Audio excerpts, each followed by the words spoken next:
the head of research at OWL Socio-Economic Research Institute. Thanks very much for joining us, sir. Yes, good afternoon. Just referring to this clip that we've just seen, my colleague speaking to us live about that community in the Free State, talking about how there's no water, kids are not going to school because they have lack of access to water.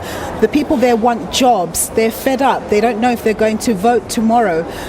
This is something that we're hearing around the country in various communities.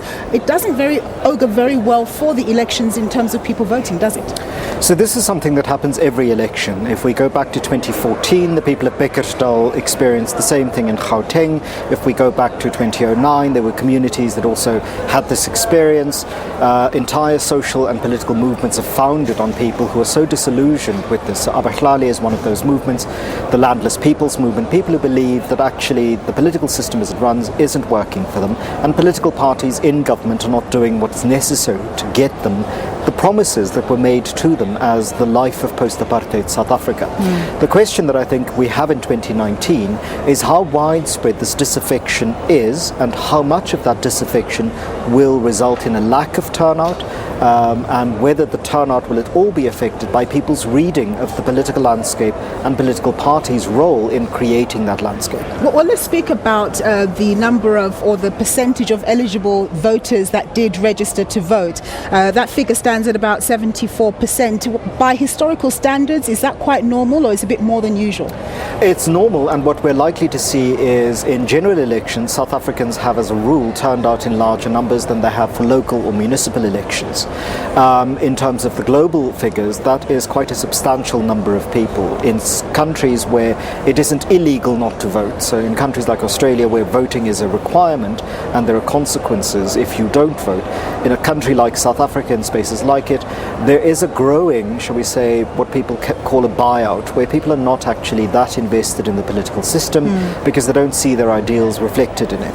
Part of that also has to do with the way in which people are socialized to think of political behavior, the way they think of consumer behavior. If you don't like it, you simply stop going to it. The danger of that is, of course, that in a majority young country like South Africa, the majority of people are young, and the future that they will have to face is currently being decided by people who are not young. And so opting out of the electoral system may buy you a future that is infinitely more dire than it could be had you bought into even a system that you find deeply problematic. Because it is the fine line between voting for people who will not be alive in the second half of the century, but trying to create a future that is less dire and deeply problematic than it could be in the second half of the century. Speaking to the issue of young people, I see those who are just recently eligible to vote, that is 18-year-olds, only 18.5% of them registered to vote. Does that speak to political immaturity, them not realizing that they have a role to play in the public political discourse, or does it speak to disaffection? It could speak to both of those, but I think what it also reveals is a profound and really deep-seated problem in post-apartheid South Africa around civic education and critical literacy. Now, we know what the literacy figures are for 10-year-olds in this country, and we need to worry because 8 years from now those will be voters. And this is a concern that I have with current 18 and 19-year-olds, that it's easy to simply say these people are disaffected.